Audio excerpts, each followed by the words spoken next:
What does Popeyes have to do with manufacturing and marketing and sales? Well, a lot more than you thought. Today's episode, we're gonna go over this whole Popeyes saga that's going on. If you don't know what I'm talking about, you wanna listen because it's kind of crazy. It's a really interesting story. We're gonna unpack it and talk about how this can apply and lessons we can take out from it and put into manufacturing.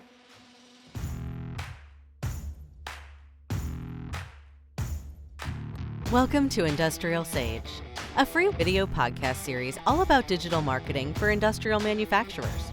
Hear interviews with your peers and find out how they're solving the same challenges that you might be facing in your own field.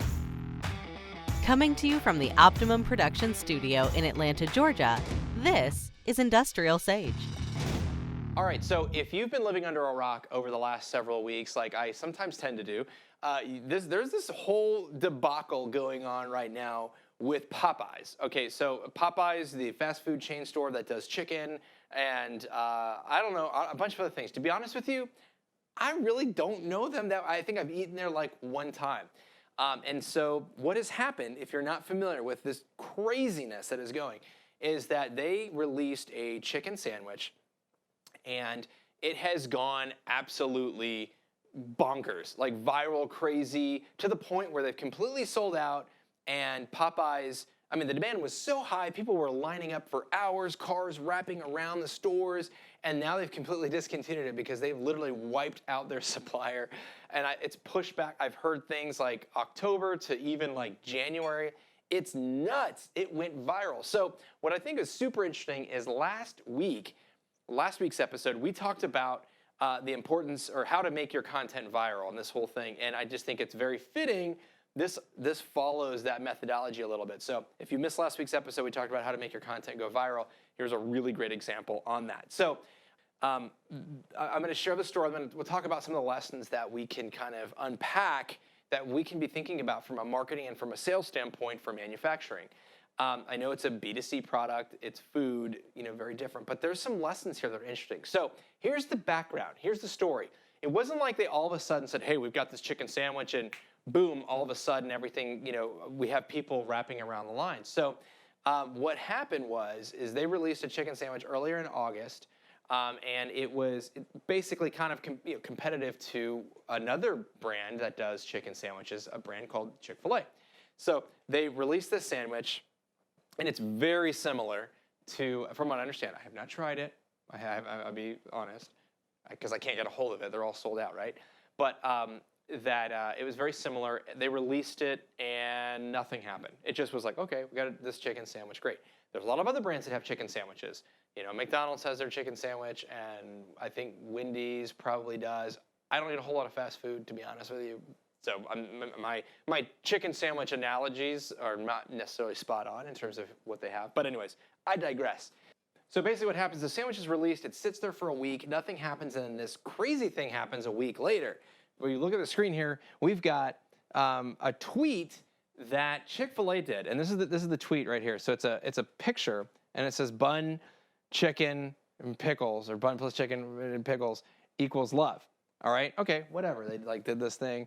Well, Popeyes sees this thing, and they respond, "Y'all good?" ? And this was on August 19th, and thus begins the crazy chicken saga. It was the shot that was heard around the world and created this mass hysteria on epic and global proportions. It was crazy. So I mean, this is Popeyes feed here. I mean, you got all kinds of stuff. People, I mean, they created like just a ridiculous amount of buzz off of doing this. I don't even know how many followers they've increased. I'm sure we could find that somewhere, but I know it's got to be nuts. Well, look at that. I mean, you got pictures, you got people lining up around the side, people selling their friggin' sandwiches on eBay for, $7,500. They just created this massive buzz by doing that. And it was really like the linchpin was them listening and seeing that tweet from Chick-fil-A, which may have been an accident, it may have been on purpose, who knows? I'm sure that they were probably thinking like, oh, maybe Chick-fil-A thinks that we're like, we're encroaching on their territory and they're getting a little like, so let's kind of stoke the fire a little bit. And wow, did they stoke fire. So super interesting, right? So then basically what happens after that is there's this incredible amount of social media that's going on. There's debates. People are jumping in saying, well, wait a minute, Chick-fil-A is better than this. And it just started creating all this demand. Or people are like, what's the deal with this sandwich? Let's go try it.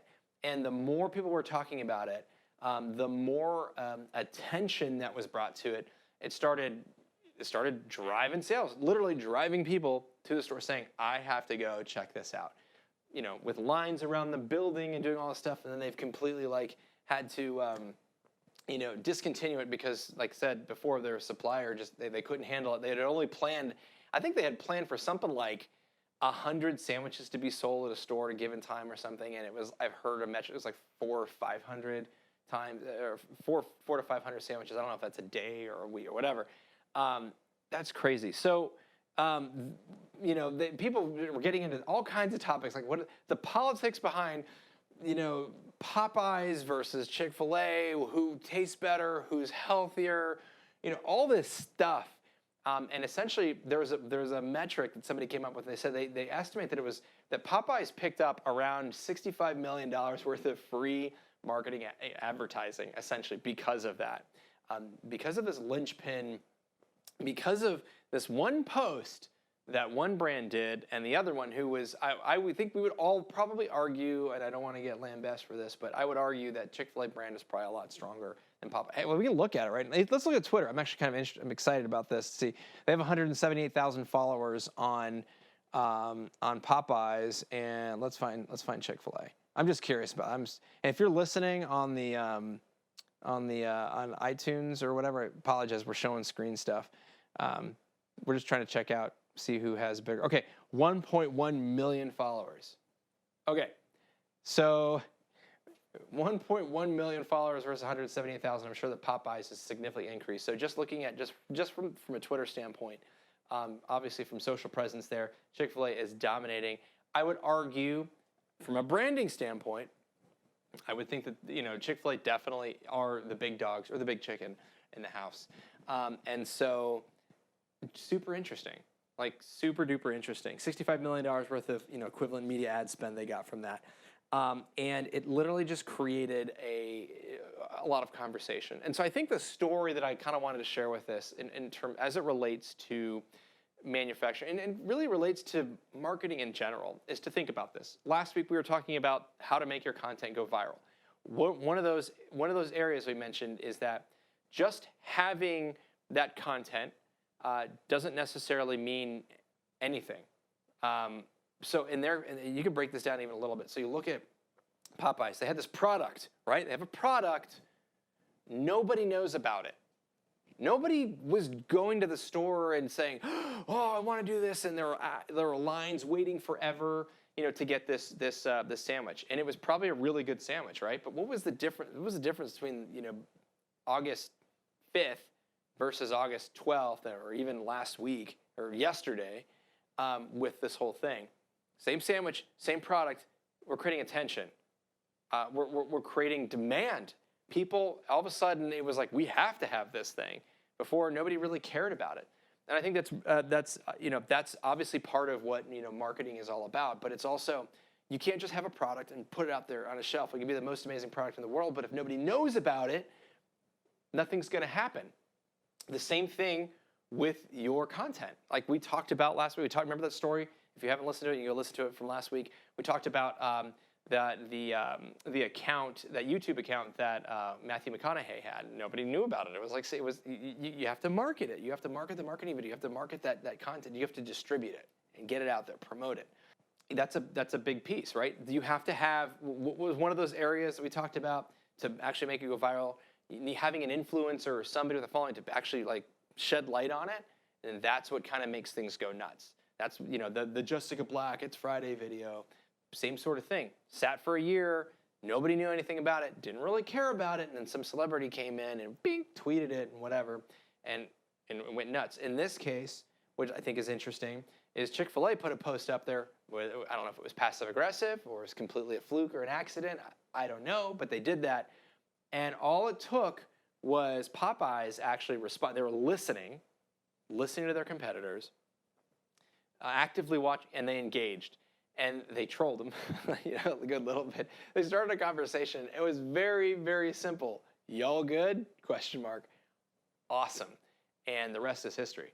And it's just going nuts. So, I think some of the lessons that I take away, obviously, if you don't think that social media is a huge power, it absolutely is. And you may be thinking, oh, well, yes, Danny, we get it. That's a B2C, that's a consumer product. Well, we're selling B2B and whatever. You can still have those same, responses. Now, you might not have 1.1 million followers. That's fine. There may not be 1.1, like we talked about last week, there may not be 1 million buyers who want to buy your product or could buy your product. It goes to the point of like, what is viral? I think the idea here is that they were engaging. And then it created all of this conversation, created all of this hype, it created all of this attention. I think that's the lesson to really look at, is what can you do in your marketing that is outside the box, or something that creates attention, something that creates buzz. I really would challenge yourself, and this is honestly pure accident, dumb luck. Honestly, I don't think that the Popeyes social media team or anybody thought, okay, this is going to create a huge firestorm, and we're going to flood our stores with tons of customers, and people are going to be selling these things on eBay.